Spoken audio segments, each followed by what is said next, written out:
Enable.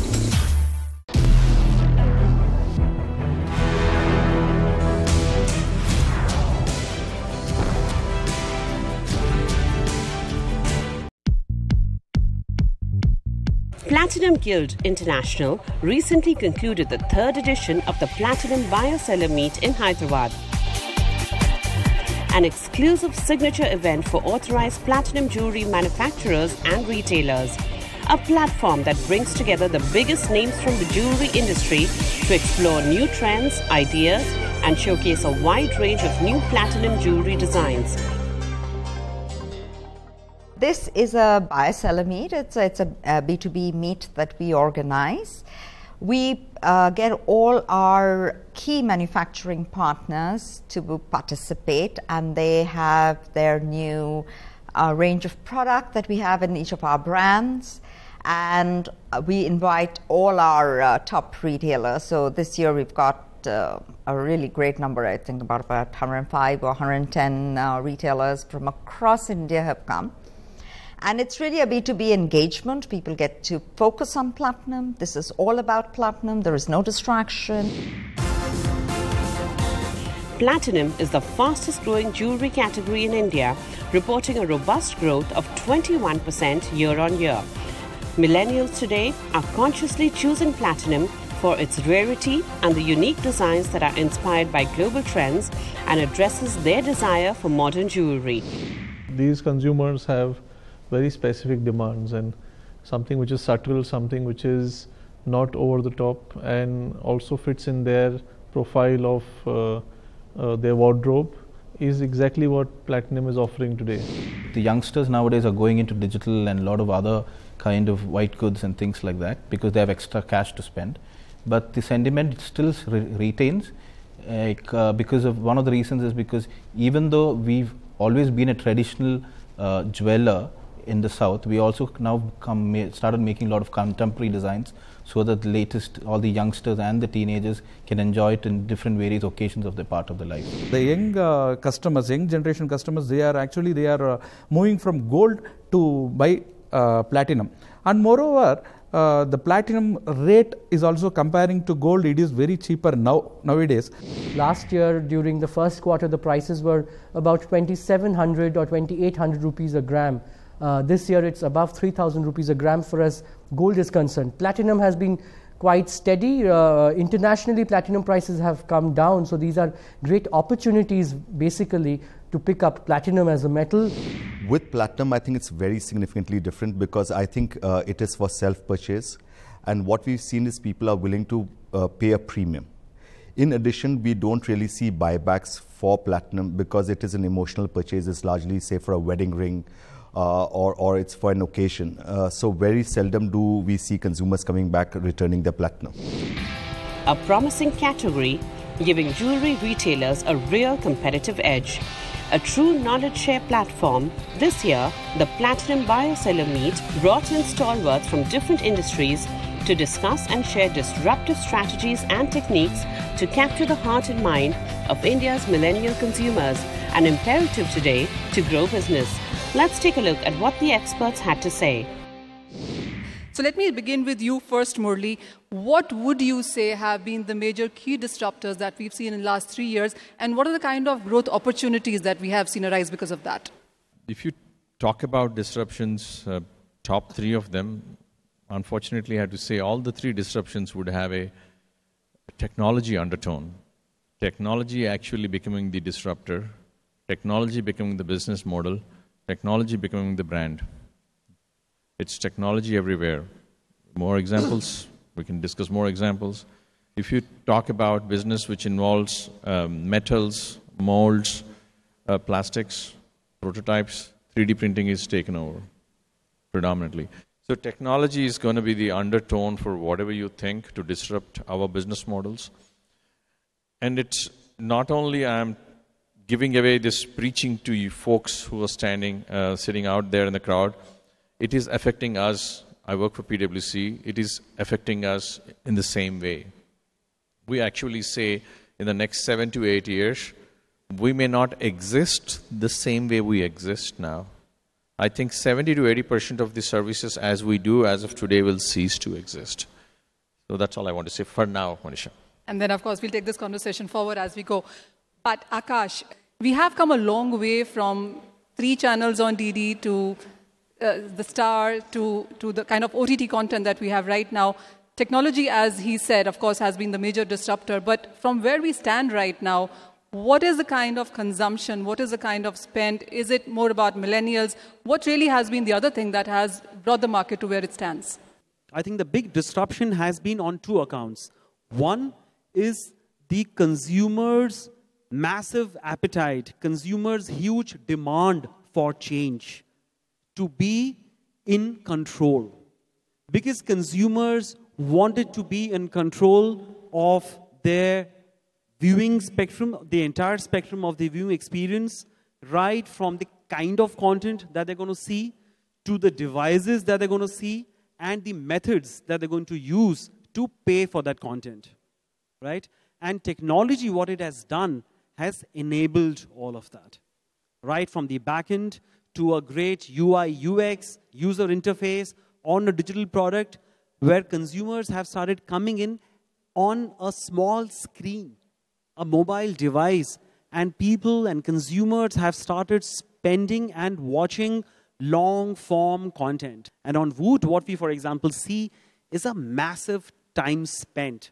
Every day, consumers are spending close to 45, 50 minutes of their time on a daily basis. And for us, this is truly a big disruption, and that clearly comes from the organization's ability to question, to challenge the status quo, and go in with the mindset that it's okay to fail, but fail fast and fail forward. But sort of coming to you, while we of course have discussed technology and we've just discussed media at length, how do you or how have you seen the brand building being? Because that also has changed so much. The way you get into the market now with advertising, with brand making, retail versus the brands as it stands right now, what really have the influencers been? What have been the behavioral changes that you've seen? So my number one, where I see a major disruption, especially in the jewelry business, or because we've got a platinum crowd out here, is that the way jewelry is consumed today has changed drastically over the last 5 to 7 years, you know.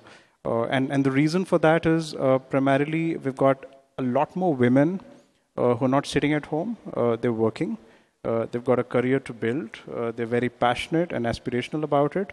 And the use case where you had jewelry being a traditional festive-based purchase has actually moved to workwear, which means it no longer can be as flashy as it used to be. And the question for all of you out here is, are you producing that kind of jewelry? Are you really thinking about how your consumer actually consumes jewelry?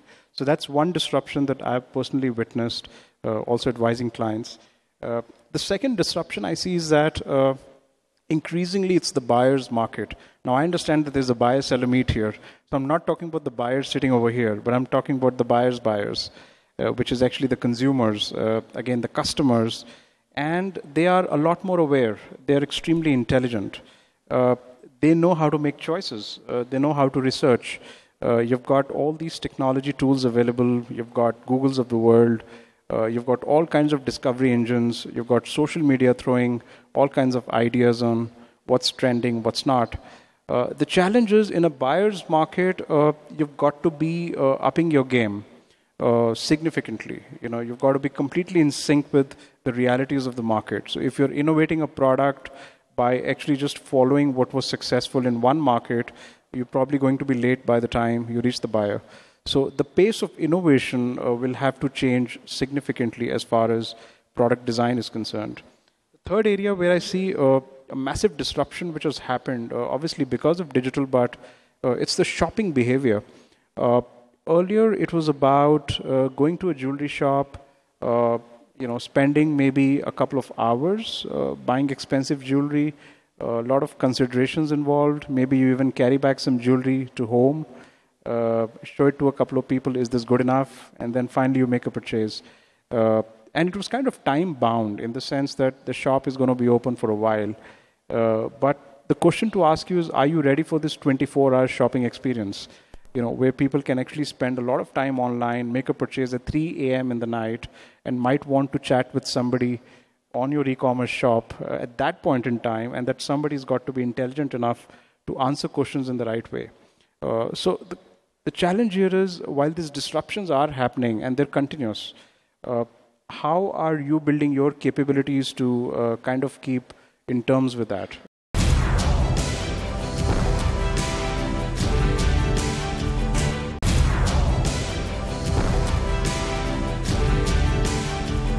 So, Murli, coming back to you, standing where my business is right now, what can I expect from here on?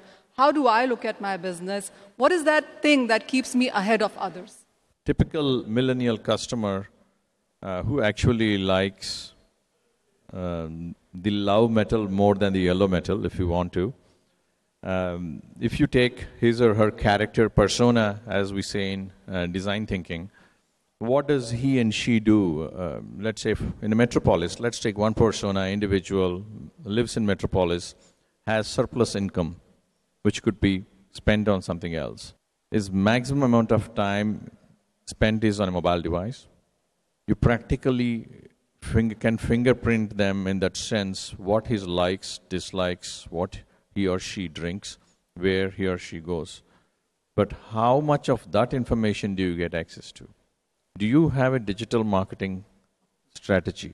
Whom are you selling to? Are you selling to the people who have the surplus economy? Are you selling to the old element? But I know it has its place. We have our place under the sun. But how do we increase that share of the wallet, if you will? How do we sell more of it? And what parts of their behaviors do we need to track and tap into? That's your digital marketing strategy is the primary one I would like to address. The basic principles of marketing do not vary. The channels and the way you reach out to your customer will vary.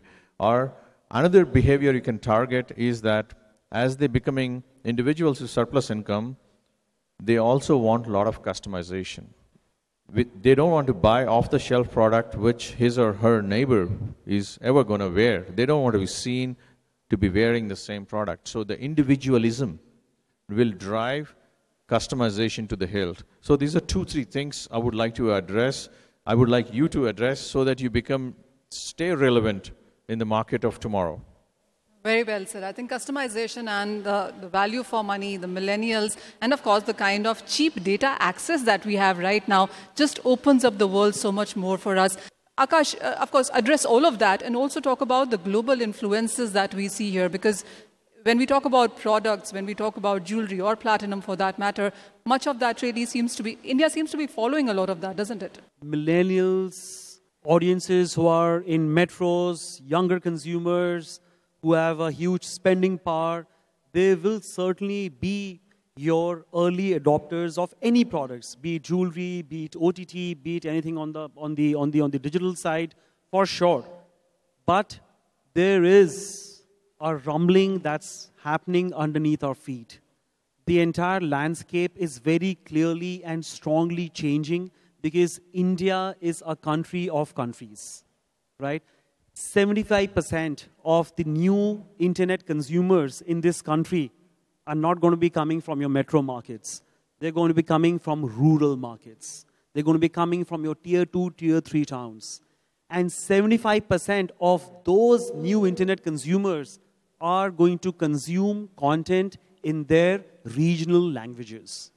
So when you are thinking about your strategy, don't simply end up thinking about this nice term of millennials and metro upwardly mobile consumers. Start thinking mass. Start thinking mainstream. I'm just going to take some keywords from what you said and pass it on to Saurabh here. Urbanization, aspirations coming in from other cities, and of course the whole thing about branding, because you perhaps are the best person to talk about that. In-your-face branding, customized branding, or of course, is it really vying for attention, as he said? So in this time and space, how do you put your brand out? One of the most obvious observations out there, especially in the markets that you operate in, is that we tend to focus more on width rather than depth which means because the customer wants pretty much everything, so let's create a lot of variety. Now, I understand that jewelry cannot do without variety, yeah. But, imagine if there was a possibility for you to, create a design solution, or a particular concept, which you could go really, really deep into. It could be as simple as a band. And, there are some amazing brands in the jewelry space. I can think of a Pandora, which has something called an embrace. Some of you may be very, very familiar with it. It's amazing that how just a single band creates such a distinct identity for you out there in the market, right? Now, you in the business that you're in, there is tremendous opportunity in focusing on depth rather than width. And that itself could be a key differentiator for you. So you've got to think about whether you can actually create product brands. I know most of you sitting here are retailers. And when you're a retailer, you'll end up creating a retail brand, and which basically means a service brand. And at the end of the day, you're selling a product. Now, the question is, how do you distinguish yourself when you're selling a product like a service brand? So you will have to bring that product mindset in. You will have to create that distinct factor in your designs, probably 1 or 2 patented styles, which actually create those possibilities for you, unlock value creation because of that focus. If I could just add a few, 2 more things over here which we've seen, and while we've seen a shift in values and beliefs, I would just like to add to what you've said to say, this consumer that we're talking to, and Platinum is talking to the young consumer, they value new experiences. And they have a really keen sense of exploration to enrich their lives. And I think technology enables them to seek these global benchmarks. They are multitaskers, and the internet has changed the way they do everything in life. And for us, that's a big thing, because we have to rethink the way we look at internet and digital strategy. And the other point, and this is quite interesting because we're talking to the young consumer. So while they may be young, there is a greater sense of consciousness and responsibility in the decisions they make and the brands they choose. And it's quite unusual for the young consumer to have this. So whether it is to live a more fulfilling life or whether to make a social impact, I just find that they are more conscious than older consumer groups.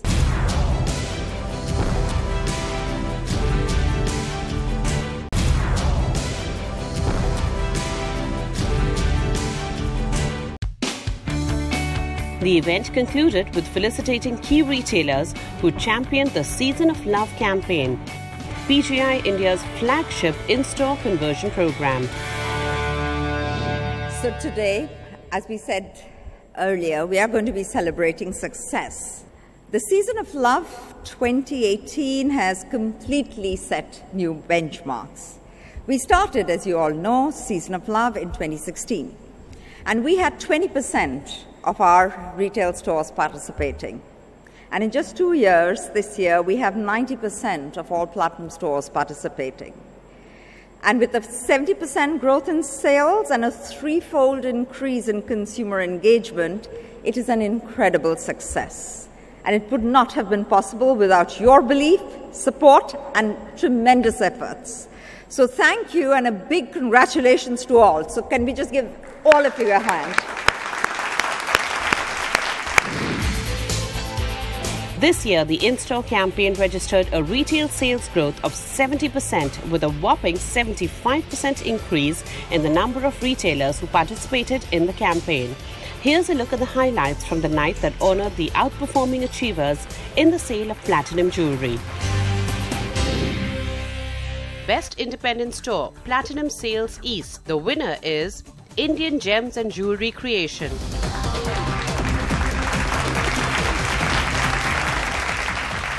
Best Chain Store, Platinum Sales East. The winner is Tanishq.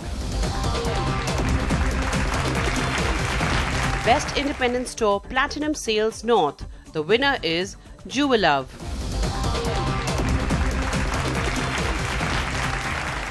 Best Chain Store, Platinum Sales North. The winner is Tanishq. Best Independent Store, Platinum Sales South. The winner is Prince Jewelry.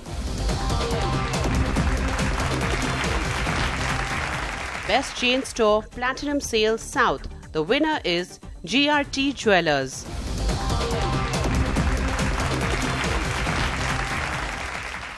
Best Independent Store Platinum Sales West. The winner is CH Jewelers.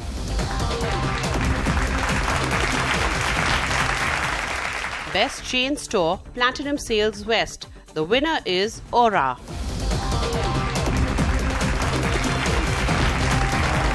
Best Platinum Sales Manager. The winner is Hiren Ranpara, IH Jewelers.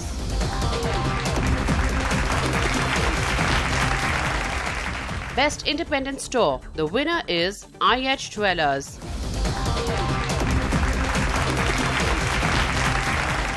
Best Chain Store. The winner is GRT Jewelers.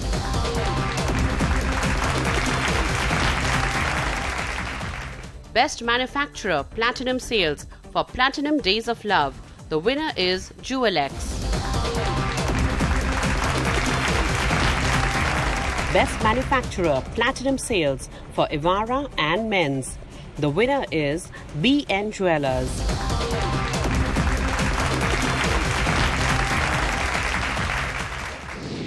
When you go for trade shows, there's so many other things on your mind. You're looking at gold, diamonds, Italian jewelry, so and so. So it gets very cluttered. So just having something showcase only platinum and all the focus is just on this. It really helps you sort out your preferences, and it gives you the perspective that you should also, create a similar setup for the consumer. This is the first time that we have something for platinum, exclusively for platinum. So it gives us enough time to actually sit down with all the buyers, the sellers, and meet them in person. Tell them our ideas about what's happening in our store. It gives us actually a lot of time to speak to each other.